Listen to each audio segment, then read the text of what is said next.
All right, so against Ali's objections, welcome back. We're doing the predictions in putting them into Socrative and working on beta E, so we should finish beta today. All right, so we're going to move forward. Let's see what people predicted. Let me make that a little larger so we can actually read it. Everyone remember to use milliamps?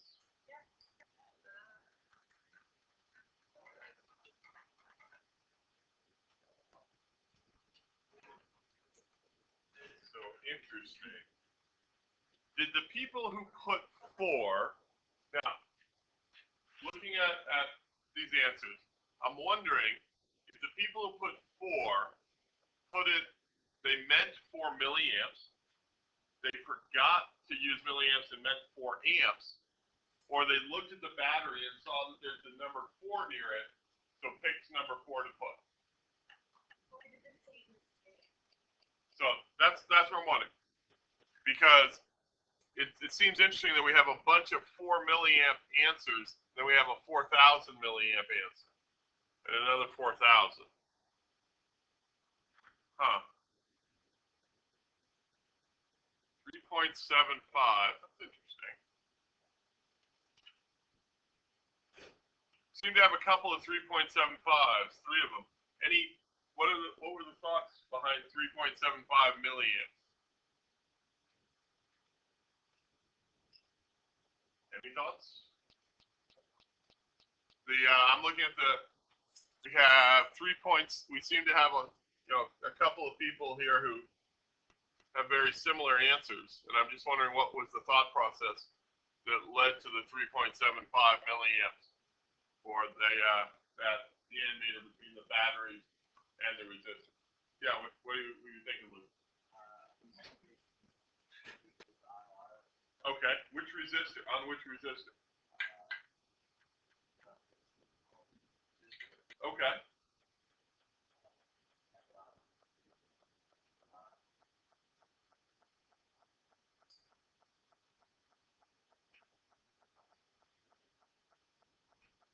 So what did you use for your voltage? 4? Why'd you use 4? Okay. So you divided, I'm guessing you divided 15 by 4 and got 3.75. Right? Okay, I can see that. I can see how you got 3.75. Interesting. All right, so some interesting predictions. Anybody else want to share their thought process? Now, what was our rule on page 13 about current in a parallel circuit like this?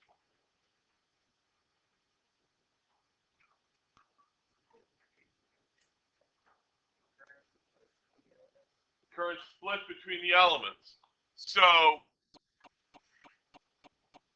the current is going to come up and it's going to split between the 15 ohm and the 38 ohm resistor.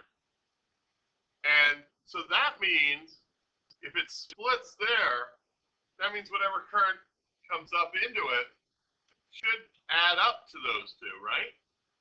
That's what we mean by split.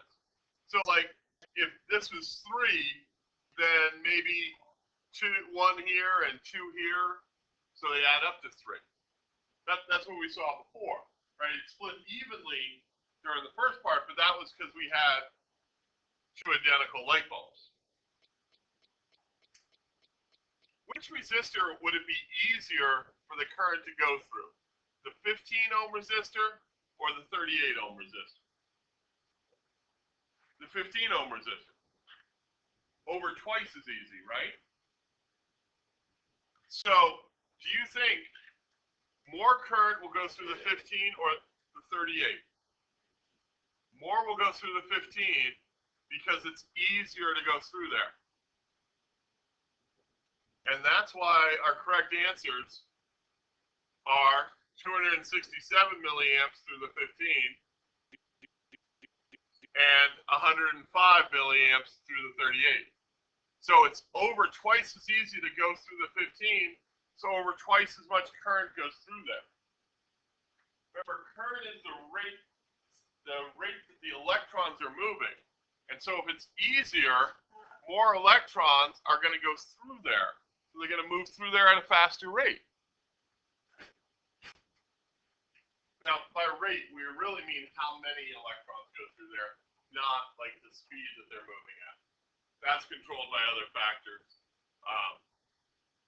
But it's how many electrons. So because it's so much easier to go through the 15. So what would you say about those voltages, those currents? They don't only split, but what else do you notice? About those two, the 267 going through the 15 and the 105 going through the 38. No, just let's stay and look at that little part first. You're right there, and we'll get there. Yes, and they're actually inversely proportional. The bigger goes through the smaller. So maybe you might want to add that to your rule on page 13. Not only does the current split in a parallel section, but it splits inversely proportional.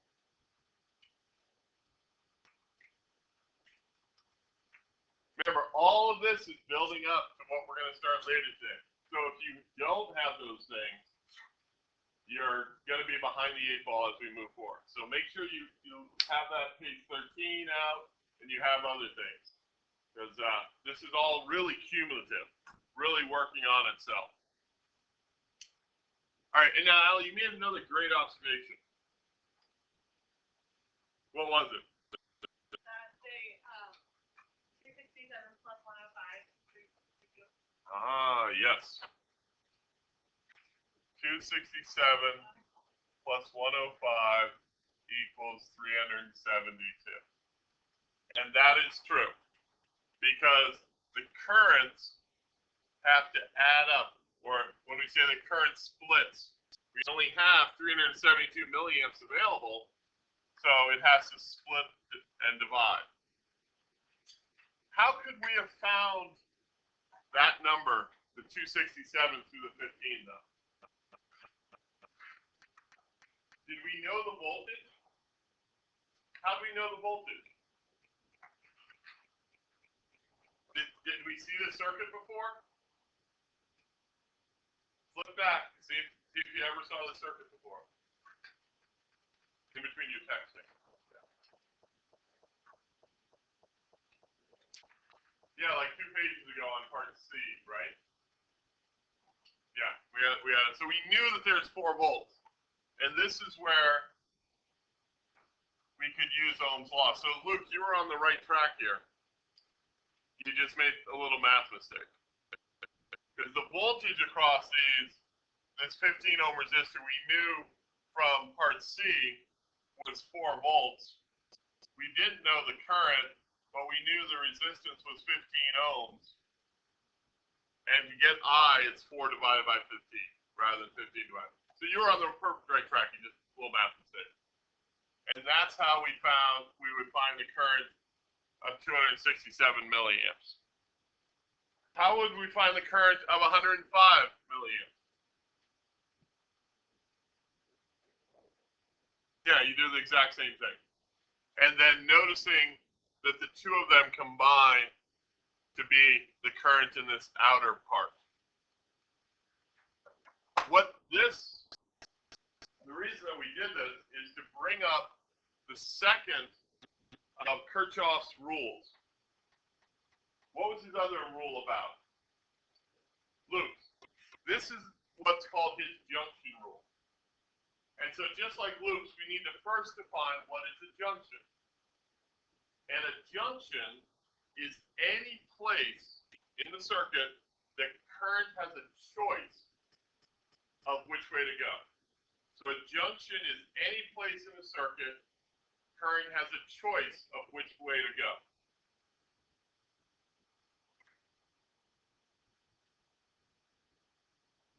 So let's look at this circuit. Let's see.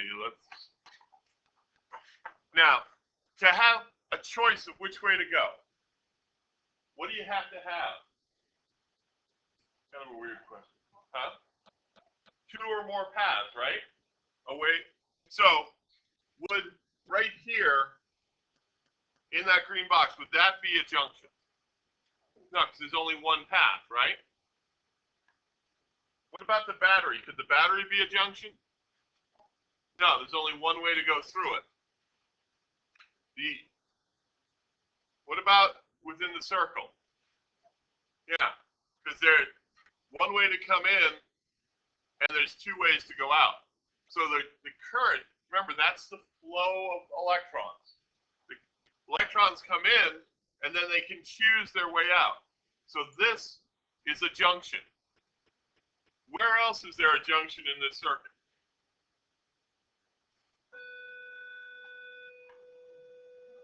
The other side right there, right?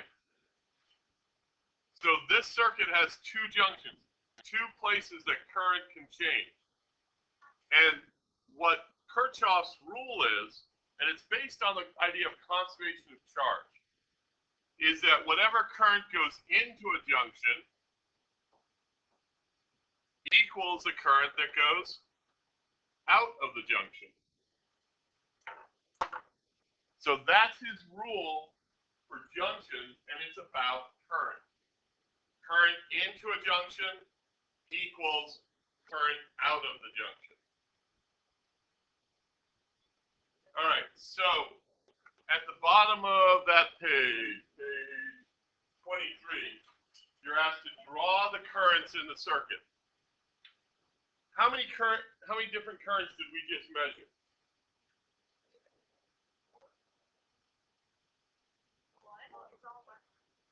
Three. Always three. Three. We measured a current that went around the outside part of the circuit. Now that's another little subnote you can make. Notice the current starts at the junction, goes all the way around the outside, and ends at a junction. Current always goes junction to junction. Junction, junction, what? That comes into my head every time. So I'm glad I'm not the only weird one. But why would the current be the same all the way out around here? There's nothing changing. There's only one path. Ooh, what would you call that outside then if there's only one path? Begins with an S. Series. So this is actually the batteries in series with the switch, and that's why the current's the same. And since it's the first one, we'll call that I1. Then we had another current that went up through the 15 ohm resistor. What should we call that? I2. I like the way you think. And we had a third current that went down through the 38, and let's call that I3. Sorry for using purple there, Olivia.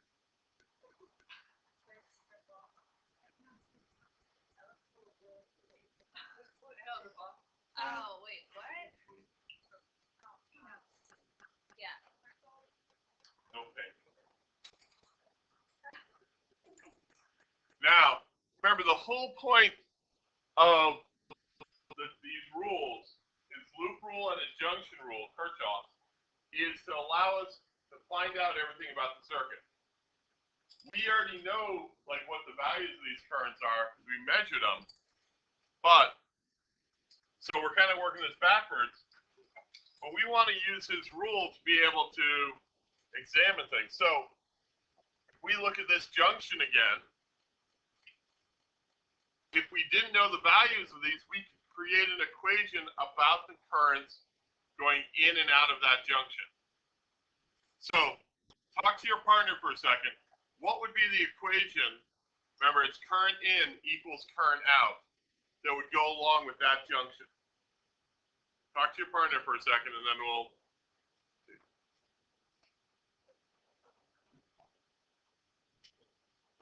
Current in equals current out.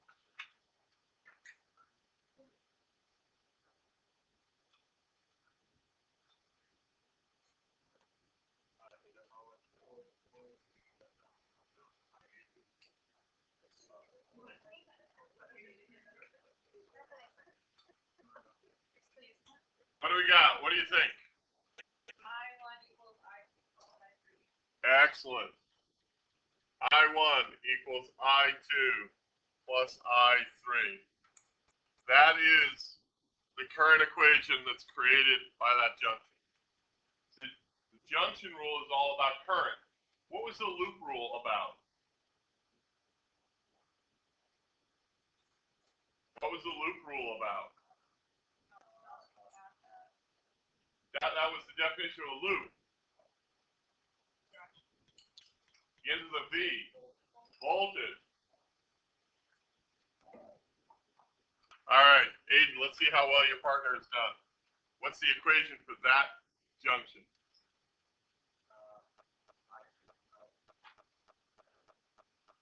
Excellent.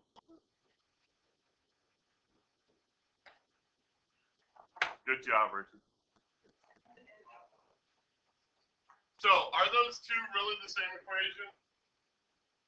Yes, they are. It's one of the unique things that when you have two junctions, only two junctions in the equation, you get the same equation twice. If you had three junctions, you get three different equations. Four different, five different, so on and so forth. But with two, you always only get the one unique equation. All right, on page, the next page, the last page in the packet, you have another summary sheet. I'm going to give you a couple minutes to fill in. I would suggest doing it. You'll find these very helpful as we move forward in a couple of minutes. If you want me to check what you've written, give me a shout out, work with your partners. All these come from this packet. This is what you should have pulled out of the packet, along with other things.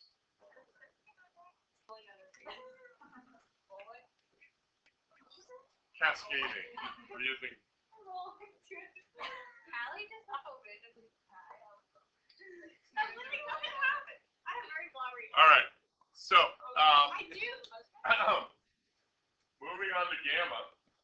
So in gamma, we're going to start looking at circuits that are not just strictly parallel or series, but a combination of the two. Because it's very unlikely of you running into many circuits that are all parallel or all series. This is where Kirchhoff's two rules and the ability to describe the circuit using those becomes very important. Because what those are going to let us do is make up equations that describe the circuit. Then by solving those equations, then we can find out everything there is possible to know about the circuit. Voltage, current, power, anything that we need to know about what's going on. So this is also when the skills that you've hopefully been developing change from part of your results to part of your prediction. And with problem solving, your predictions really reflect what you would do for the why of the problem.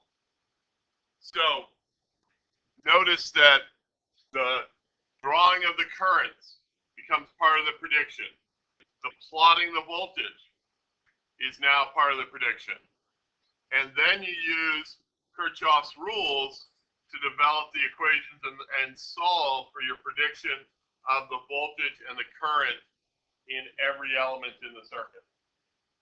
We're going to walk through the first one together. Do it step by step.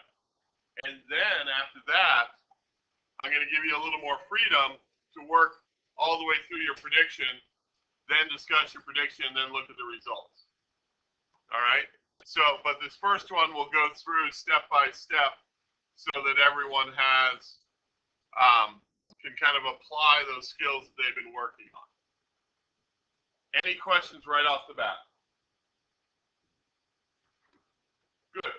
So, go ahead and do question one there on gamma, part A. Here's your circuit. It is a 6-volt battery that's connected to 150 and 100 ohm resistor that are in parallel with each other. That combination is connected in series to a 40 ohm resistor. So, look at your circuit. You've got two resistors and that makes up a parallel part of the circuit, but that combination is then connected in series to another resistor. That's why it's a complex circuit. It's not all parallel, it's not all series. And we've dropped that idea of a switch. So, because we don't really need it anymore. Switch just turns everything on or off. We kind of hopefully figured that out by this point. So do number one, then we'll get back together, make sure everyone has the correct number one, and then we'll go on to number two. So I tend to do this right on my plot, but some people find it easier to see on the two-dimensional rather than on the three-dimensional. How many currents did people come up with for this circuit? 4, 3, 3, 3. Alex, what did you come up with? 3, 3, 3. 3 is correct. So I had I1 on the outside part of the circuit here. I put I2 down through the 100 and I3 up through the 150. Yeah.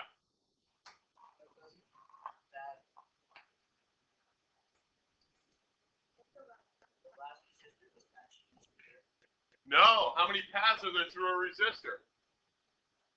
One. Current can only change when there's multiple paths. That's a good, I'm glad you brought that up, Luke, because that's the common misconception. It has to be a different path. Think of current like a long conga line. All right? It may slow down because you go through mud. You know what a conga line is, right? It may slow down because you go through mud, but it can only change if it splits. It has multiple paths to go on. Now, okay, so we have three currents. Current. Would we apply Kirchhoff's junction rule or loop rule at this point? It's junction rule because it's about current. So how many junctions do we have here? 2. Oh, that should trigger something in your mind. How many equations am I going to come up with then if I have only 2 junctions? 1 equation. So let's do the equation for this junction.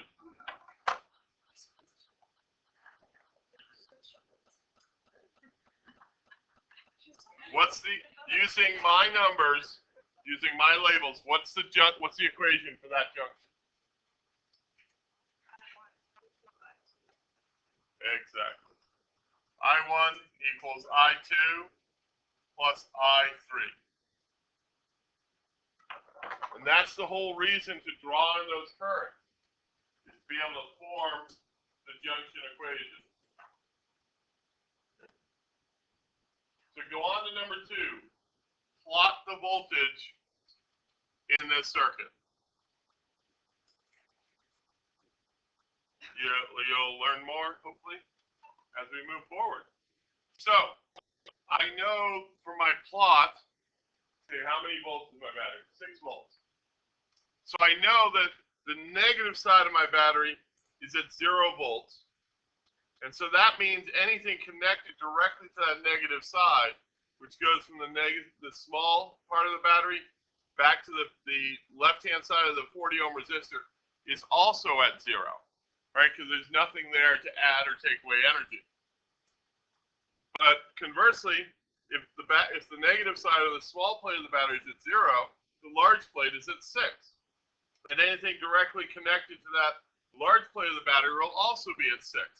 So all the way up until the right-hand sides of both the 100 and the 150 ohm resistor is all up at 6 volts. So I got a lot of 6 volt area there.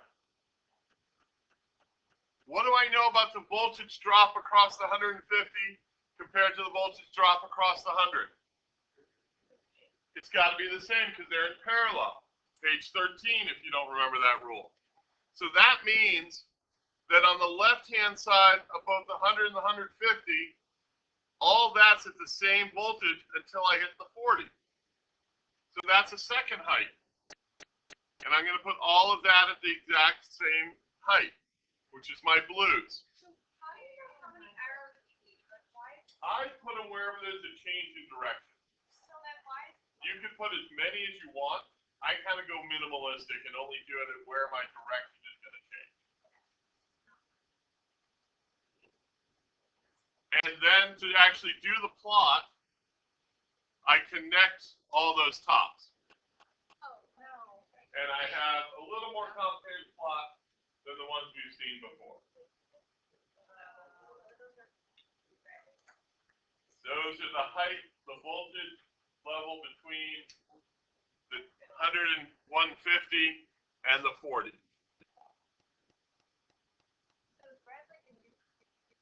Red is the actual plot of the voltage. It's not pink, but red.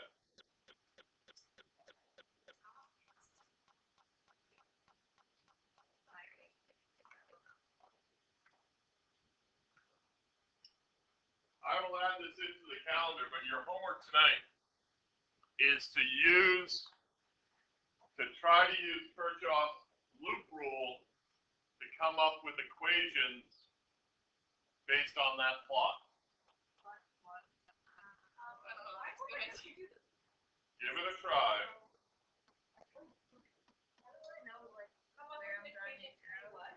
Use Kirchhoff's loop rule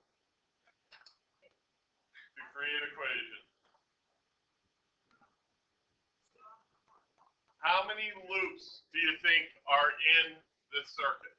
How many ways are there to start and stop at the same point and not cross your own path? I have a bit of 3, an agreement of 3. Sam, what do you think? 3? Josie? Yeah, I go with 3 too. There is 3. There are 3 loops in this circuit. So tomorrow you should come with 3 equations, and we'll start off by checking those. See if you got them. So by the end, we'll have 4 equations that tell us everything about this circuit. 1 from the junction rule and 3 from the loop rule. And then I'll teach you how to simultaneously solve those 4 equations.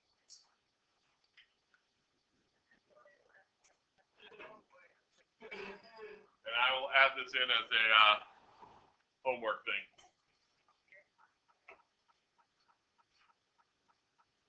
Pure hard work or pure hard work? And